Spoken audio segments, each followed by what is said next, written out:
Hey, what's up guys, Dion di sini dan kali ini kita akan ngobrol mengenai iOS 14.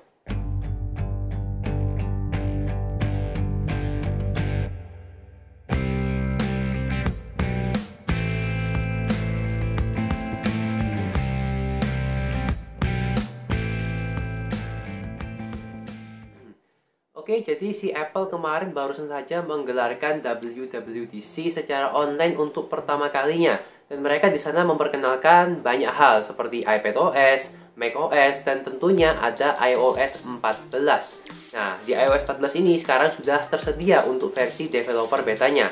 Kalau kalian ingin tahu cara installnya, ya caranya cukup gampang, kalian tinggal ikutin langkah-langkah berikut ini. Oke, jadi untuk cara nginstal iOS 14 itu kalian pertama kali harus pastikan kalau iPhone kalian itu iPhone 6s ke atas. Jadi ya minimal tuh 6s, 7, 8 atau ke atasnya lagi 10, 10s itu bisa semua.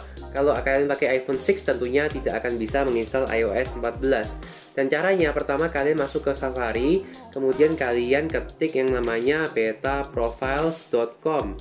Nah, di sini kalian bisa mendownload salah satu profil, yaitu profilnya iOS 14 Developer Beta.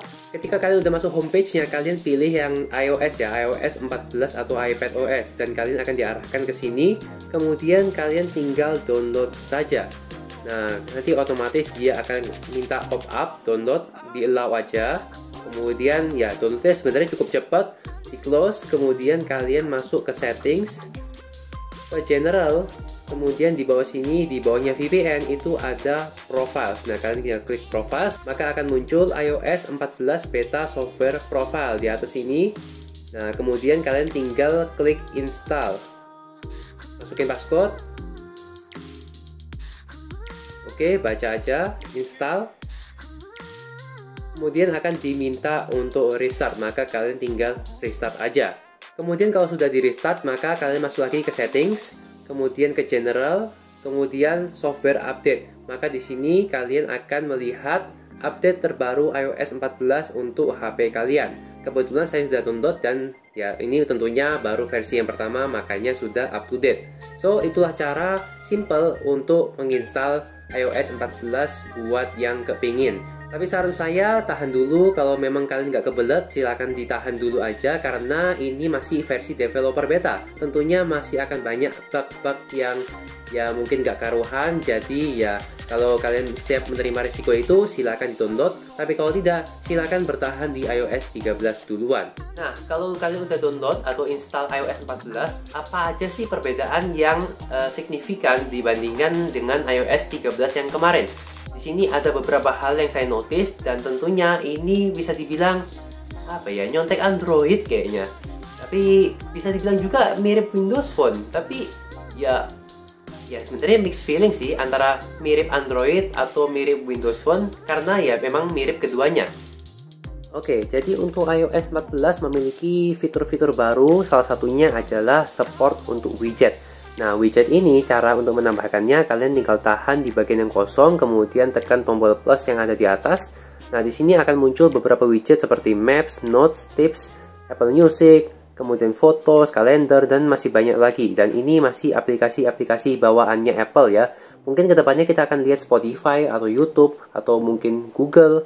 Ya, mungkin ya ini kedepannya ya. Tapi sementara ini kan masih versi yang awal. Ya, sementara untuk aplikasinya ya tentunya dari Apple itu sendiri. Contohnya, kita mau menambahkan widget untuk Maps.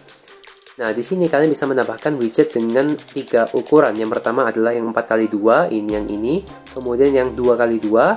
Kemudian yang terakhir adalah yang 4x4. Jadi ini yang cukup besar ya, makan space banyak di dalam home screen. Kita coba dulu nambahin si yang 4x2. Tinggal add widget, maka dia akan otomatis muncul di bagian atas. Sudah, itu aja. Simple nambahnya. Nah, di sini kalian bisa juga menambahkan widget yang ada di bagian kolom pojok kiri. Misalnya ini, kalian tahan, kemudian kalian drag ke dalam home screen. Nah, di sini menariknya kalian juga bisa menambahkan di widget yang sama. Jadi widget itu ditumpuk. Nah, jadi di sini kalian bisa menumpuk 2 widget. Yang saya tambahkan di widget weather atau widget cuaca, ada juga widget yang untuk baterai, dan ini namanya Smart Stack. Di sini juga saya pakai. Nah ini jadi otomatis dia akan berubah sesuai dengan waktunya. Jadi misalnya sore akan berubah menjadi foto, kemudian siang jadi musik. Tapi kalian juga bisa scroll sendiri-sendiri. Nah contohnya kita akan coba edit stack. Nah di sini kalian bisa mengubah orientasinya dan juga bisa di smart rotate. Jadi kalian juga bisa dihapus ya, misalnya ini mau dihapus ya bisa dihapus. Kalian juga bisa bikin sendiri, terserah sesuai kalian aja. Dan ini salah satu yang tidak dimiliki oleh Android dan saya suka banget. Kemudian yang kedua adalah adanya semacam app library. Jadi di sini Apple atau iPhone kalian itu akan disortir sesuai dengan kategorinya masing-masing.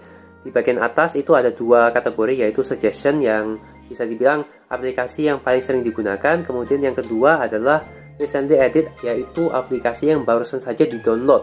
Nah, kemudian di bawah-bawahnya ya, seperti biasa ada social media, ada utilities, ada creativity, ada juga productivity, ada entertainment, dan game, masih banyak lagi.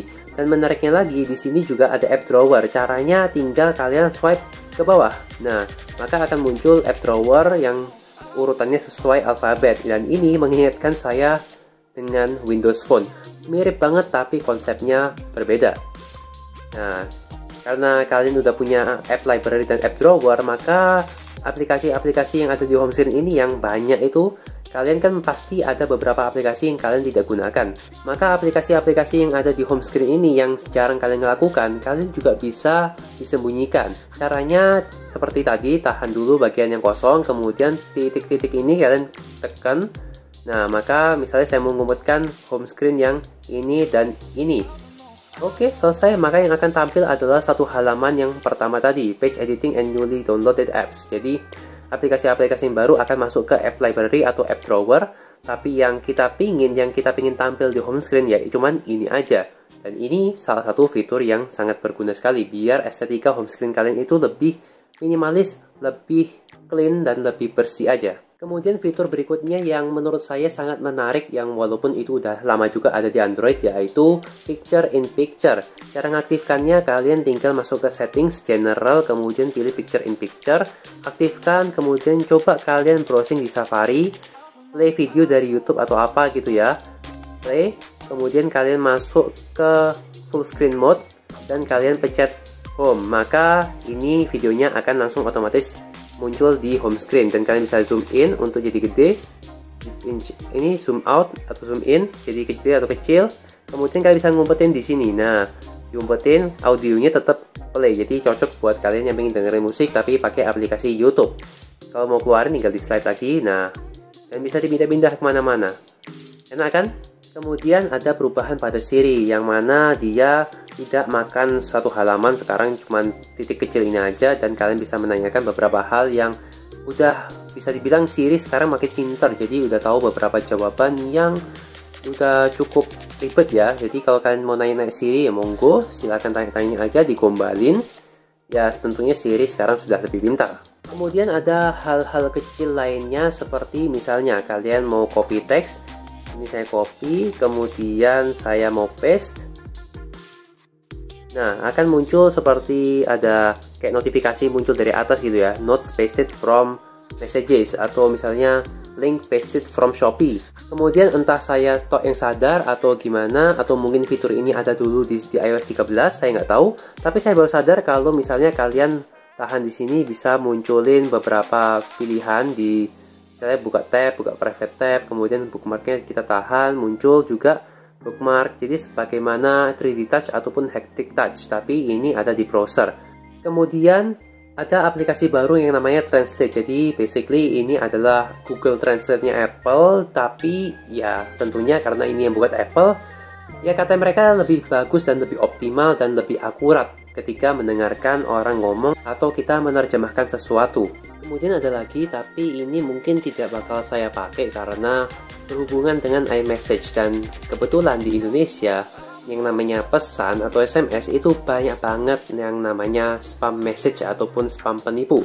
Jadi tidak mungkin saya menggunakan fitur ini, tapi ya saya kasih tahu aja, kalian bisa ngepin conversation. Jadi kalian bisa pin di atas sekarang. Kemudian kalian juga bisa ya lakukan berbagai hal macam-macam lah ya di sini. Juga di sini ada tambahan Memoji baru. Kalian bisa lihat di sini ya, saya nggak tahu yang baru yang mana ya. Pokoknya ada yang baru gitu ya tulisannya di sini, New Memoji. Ya palingan itu aja sih untuk hal-hal yang bisa dibilang tampak atau yang kita bisa rasakan secara langsung.